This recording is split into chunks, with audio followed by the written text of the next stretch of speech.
नमस्ते बच्चों। आज हम राम लक्ष्मण परशुराम संवाद इस कविता को समझने वाले हैं। हम इस कविता के हर एक शब्द का अर्थ समझेंगे। कविता को समझने से पहले हम इसका बैकग्राउंड समझते हैं। यह प्रसंग उस समय का है जब भगवान राम ने सीता स्वयंवर में भगवान शिव का विशाल धनुष तोड़ दिया। उसी समय भगवान शिव के परम भक्त और महान योद्धा परशुराम वहां पहुंचते हैं। धनुष टूटा देखकर वे बहुत गुस्सा हो जाते हैं। इसके बाद परशुराम, भगवान राम और लक्ष्मण के बीच जो रोचक और नाटकीय मतलब इंटरेस्टिंग और ड्रामेटिक संवाद होता है, डायलॉग होते हैं, उसी का वर्णन इस कविता में किया गया है। तो चलिए हम इसे लाइन बाय लाइन समझते हैं। पहला काव्यांश देखते हैं। देखत भृगुपति वेशु कराला, उठे सकल भय विकल भुआला।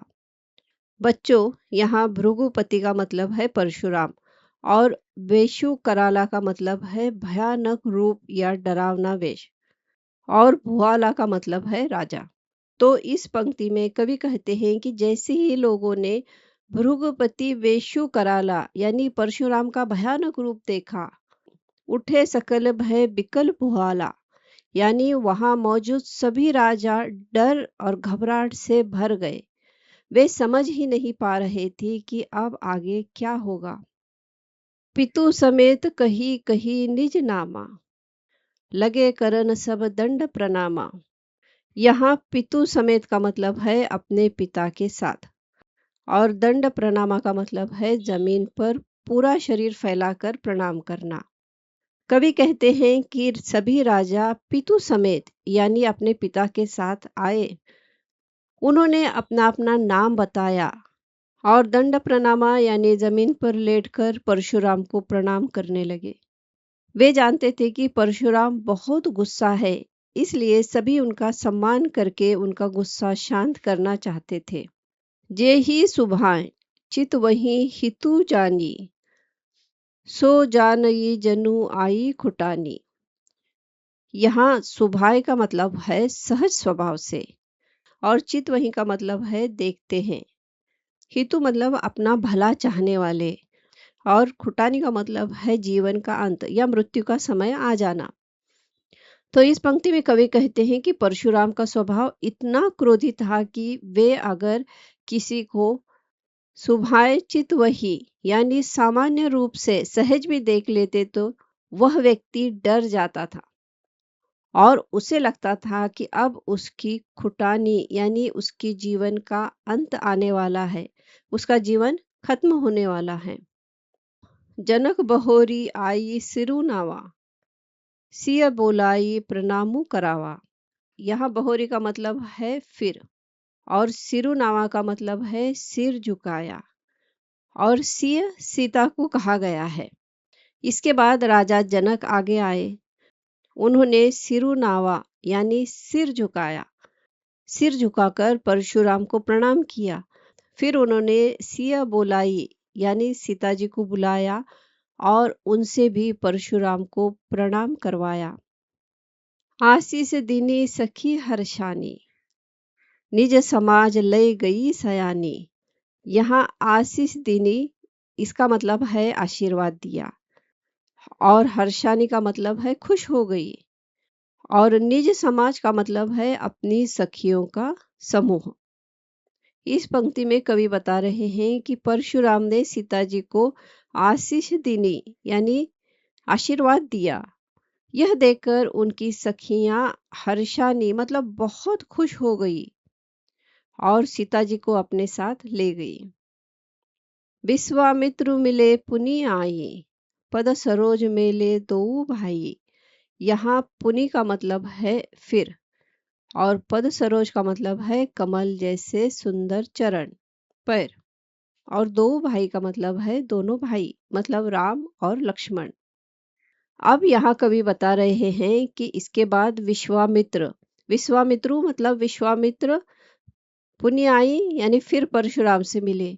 उन्होंने दो भाई यानी राम और लक्ष्मण से भी परशुराम के पद सरोज यानी चरणों में झुकाकर प्रणाम करवाया। तो इस पंक्ति में बताया गया है कि विश्वामित्र आए और उन्होंने राम और लक्ष्मण से कहा कि वे परशुराम के चरणों में झुककर उन्हें प्रणाम करें। राम लखनऊ दरसत के ढोटा, दिन्ही आशीष देखी भल जोटा। ढोटा का मतलब है पुत्र, भल जोटा का मतलब है सुंदर जोड़ी।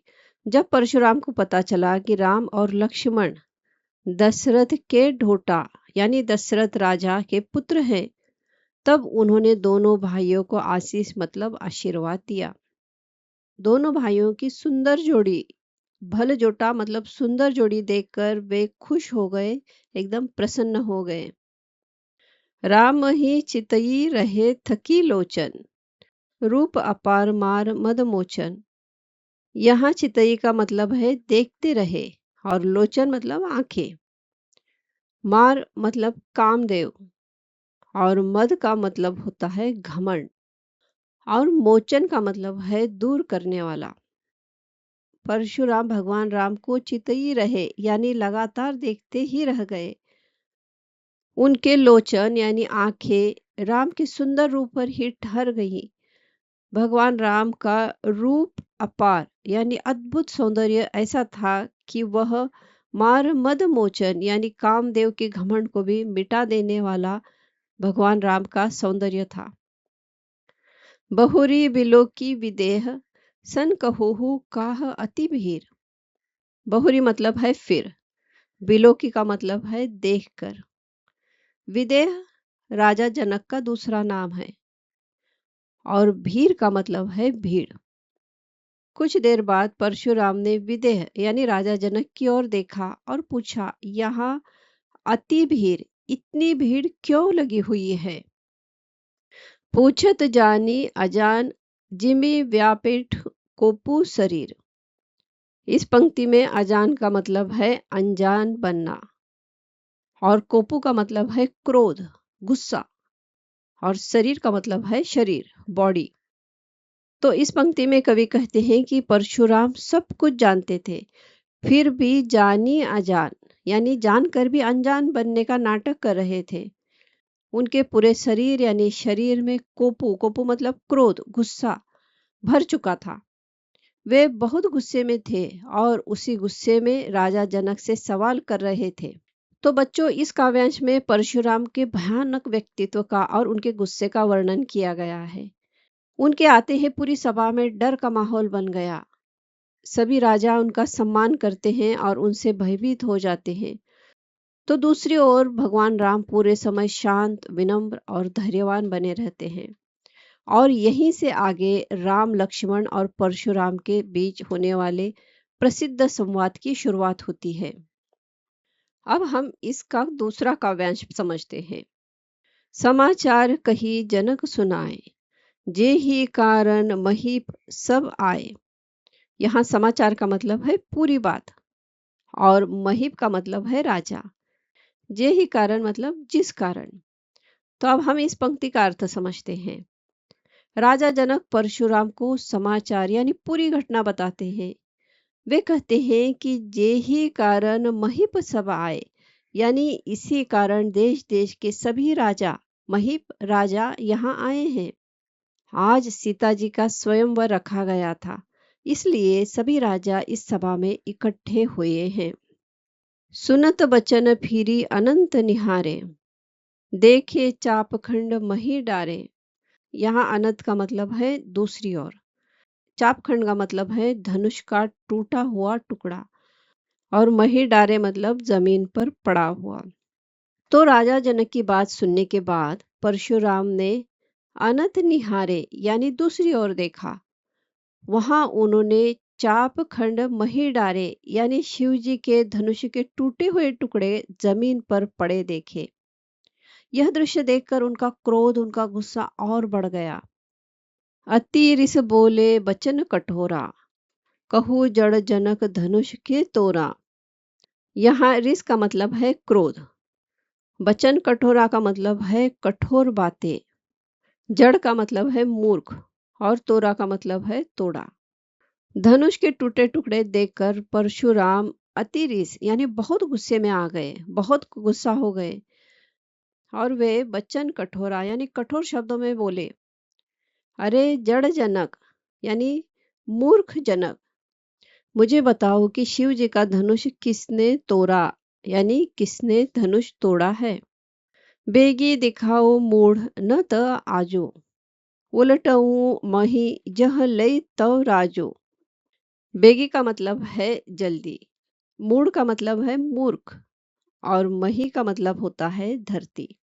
तव राजू का अर्थ है तुम्हारा राज्य। तो जब परशुराम ने धनुष के टुकड़े जमीन पर देखे तो वे गुस्से में राजा जनक से कहते हैं, अरे मूढ़ यानी मूर्ख जनक, मुझे तुरंत उस व्यक्ति को दिखाओ जिसने धनुष तोड़ा है।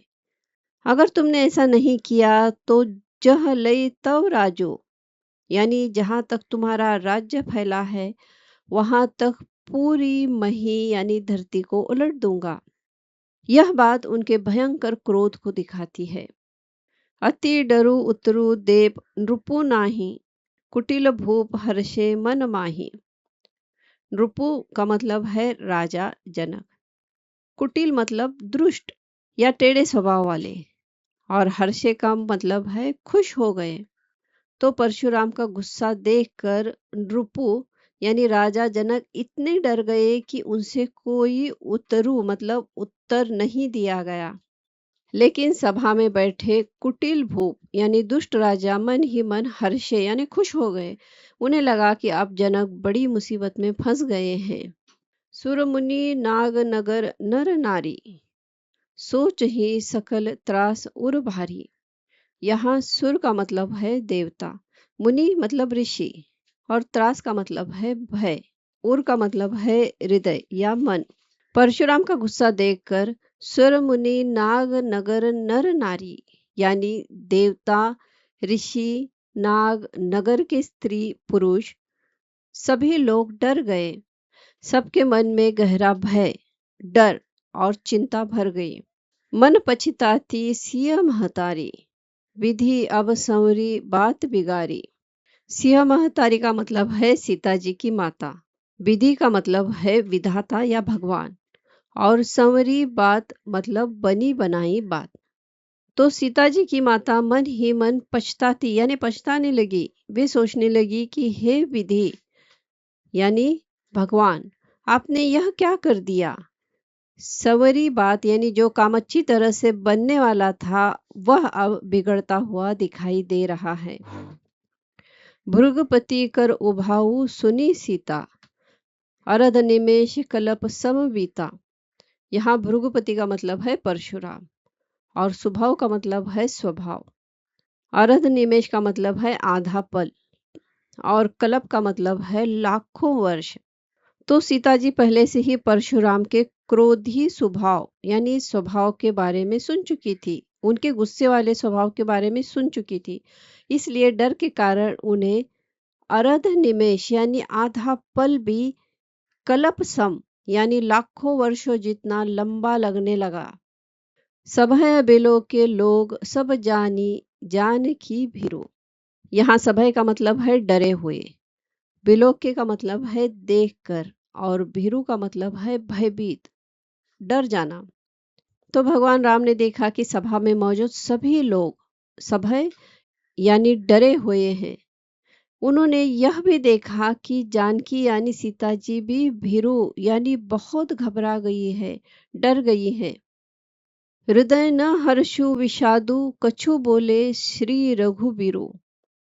हर्षु मतलब खुशी, विषादु का मतलब है दुख, और श्री रघुबीरु का मतलब है राम।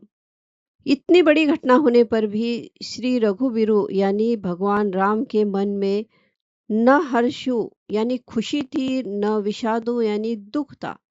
वे पूरी तरह शांत रहे और फिर बहुत विनम्रता से परशुराम से बात करने लगे। तो बच्चों, इस काव्यांश में परशुराम का भयंकर क्रोध, राजा जनक की चिंता, सीता और सभा में बैठे लोगों का डर, और भगवान राम का शांत और धैर्यपूर्ण स्वभाव दिखाया गया है। अब हम इस काव्यांश के हर पंक्ति को समझते हैं। नाथ शंभु धनु भंज निहारा, कोई ही केऊ एक दास तुम्हारा। यहाँ नाथ का मतलब है प्रभु। शंभुधनु का मतलब है भगवान शंकर यानी शिव जी का धनुष। भंजनिहारा का मतलब है तोड़ने वाला। भगवान राम बहुत विनम्रता से कहते हैं, हे नाथ, शंभुधनु भंजनिहारा यानी शिव जी का धनुष तोड़ने वाला आपका कोई दास यानी सेवक ही होगा। राम जी जानबूझकर बहुत नम्र भाषा में बोलते हैं। वे चाहते हैं कि परशुराम का गुस्सा थोड़ा शांत हो जाए। आयसु काह कहिय किन मोही, सुनी रिसाई बोले मनु को ही। यहाँ ऐसु का मतलब है आज्ञा, मोही का मतलब है मुझे, रिसाई का मतलब है क्रोधित होकर, गुस्सा होकर, और कोही का मतलब है क्रोधी स्वभाव वाला या बहुत गुस्से वाला। राम परशुराम से कहते हैं, हे मुनिवर, आप जो आयसु यानी आज्ञा देना चाहते हैं वह मुझे क्यों नहीं बताते। लेकिन राम की इस यह विनम्र बात सुनकर मुनि को ही यानी क्रोधी परशुराम और भी गुस्सा हो जाते हैं। सेवको सो जो करे सेवकाई, अरि करनी करी अरिय लड़ाई। यहाँ सेवकाई का मतलब है सेवा करना, अरि का मतलब है शत्रु, और अरि करने का मतलब है दुश्मन जैसा काम। तो राम की बातों का जवाब देते हुए परशुराम कहते हैं, सेवकु सो जो करे सेवकाई, यानी सेवक वही होता है जो अपने स्वामी की सेवा करे, लेकिन जिसने अरी करनी यानी दुश्मन जैसा काम किया है उसने तो लड़ाई मोल ली है। ऐसा व्यक्ति सेवक नहीं बल्कि शत्रु कहलाता है। सुनहु राम जेहि शिव धनु तोरा, सहस बाहु सम सो रिपु मोरा। यहाँ तोरा का मतलब है तोड़ा, और रिपु का मतलब है शत्रु, और सहस बाहु परशुराम का पुराना शत्रु था। तो परशुराम कहते हैं, हे राम, सुनो, जिसने शिव धनु तोड़ा यानी शिव जी का धनुष तोड़ा है वह मेरे लिए सहस बाहु सम सो रिपु यानी समस बाहु जैसा बड़ा शत्रु है। इससे पता चलता है कि वे धनुष तोड़ने वाले को बिल्कुल भी माफ नहीं करना चाहते। सो बिलगाऊ बिहाई समाजा, न तमारे जय ही सब राजा। बिलगाऊ का मतलब है अलग कर दो, समाजा का मतलब है सभा, जय ही का मतलब है मारे जाएंगे। तो परशुराम गुस्से में कहते हैं, जिसने धनुष तोड़ा है उसे इस समाजा यानी सभा से तुरंत अलग कर दो। अगर ऐसा नहीं किया गया तो यहाँ मौजूद सभी राजा मारे जाएंगे। यह सुनकर पूरी सभा में डर का माहौल बन जाता है। सुनी मुनि बचन लखन मुस्काने, बोले परशुधर ही अपमाने। मुस्काने का मतलब है हल्का सा मुस्कुराना। परशुधर इसका मतलब है परशुराम, और अपमाने का मतलब है व्यंग्य या चुभने वाले शब्दों में। परशुराम की बातें सुनकर लखन यानी लक्ष्मण हल्का सा मुस्कुरा देते हैं। फिर वे परशुराम से ऐसे शब्दों में बात करते हैं जिनमें हल्का सा मजाक और व्यंग छिपा है। बहुधनु ही तोरी लरिकाई, कबहू न असीरिस किन्ही गोसाई। यहाँ धनु ही का मतलब है छोटे धनुष, लरिकाई मतलब बचपन, रिस का मतलब है क्रोध, और गोसाई आदर से कहा गया शब्द है। तो लक्ष्मण कहते हैं, हे गोसाई, बचपन में हमने बहुत धनु ही यानी बहुत से छोटे छोटे धनुष तोड़े हैं, लेकिन तब आपने कभी असीरिस यानी इतना क्रोध नहीं किया। लक्ष्मण मजाक में पूछते हैं कि इस धनुष के टूटने पर आप इतने नाराज क्यों हो गए हैं। यही धनु पर ममता के ही हेतु, सुनी रिसाई कह भृगु कुल के तू। ममता का मतलब है लगाव, हेतु का मतलब है कारण या रीजन, और भृगु कुल केतु का मतलब है भृंग वंश के महान ऋषि परशुराम। तो इस पंक्ति में लक्ष्मण पूछते हैं, आखिर इस धनुष से आपको इतनी ममता या इतना प्रेम, इतना लगाव क्यों है, किस हेतु से है, किस कारण से है। लक्ष्मण की यह बात सुनकर भृगु कुलकेतु यानी परशुराम का गुस्सा और बढ़ जाता है। रे नृप बालक काल बस बोलत तो ही न संभार। नृप बालक का मतलब होता है राजा का बेटा, काल बस का मतलब है मृत्यु के वंश में, और संभार का मतलब है अपने शब्दों पर नियंत्रण रखना। परशुराम गुस्से में लक्ष्मण से कहते हैं, हे नृप बालक यानी राजकुमार, लगता है तुम काल बस यानी मौत को बुलावा दे रहे हो, इसी कारण बिना सोचे समझे बोल रहे हो। तुम्हें अपनी बातों पर बिल्कुल भी संभार या नियंत्रण नहीं है। धनु ही सम त्रिपुरारी, धनु विदित सकल संसार। यहाँ धनु ही का मतलब है छोटी धनुष। त्रिपुरारी शिव का एक नाम है और विदित सकल संसार का मतलब है पूरी दुनिया में प्रसिद्ध। तो इस पंक्ति में परशुराम कहते हैं, क्या तुम्हें भगवान शिव का यह धनुष किसी साधारण धनुष जैसा लगता है? यह त्रिपुरारी धनु यानी भगवान शिव का महान धनुष है, जिसकी महिमा विदित सकल संसार यानी पूरी दुनिया में इसकी महिमा प्रसिद्ध है। तो यह धनुष ऐसा है जिसकी महिमा पूरी दुनिया में प्रसिद्ध है। इसकी तुलना किसी साधारण धनुष से नहीं की जा सकती। तो बच्चों, इस काव्यांश में भगवान राम की विनम्रता, परशुराम का भयंकर क्रोध और लक्ष्मण का निडर तथा व्यंग्यपूर्ण स्वभाव दिखाई देता है। राम जी आदर और शांति से बात करके परशुराम का गुस्सा शांत करना चाहते हैं, लेकिन परशुराम उनकी बात मानने की बजाय और अधिक गुस्सा हो जाते हैं। तो दूसरी ओर लक्ष्मण अपने निडर स्वभाव के कारण व्यंग्य भरे शब्दों में जवाब देते हैं। इससे यह प्रसंग और भी रोचक, नाटकीय और मनोरंजक बन जाता है। तो बच्चों, अगर आपको यह कविता समझ आई होगी तो इस वीडियो को अपने दोस्तों के साथ शेयर करें, वीडियो को लाइक करें और चैनल को सब्सक्राइब करें। तब तक के लिए नमस्कार।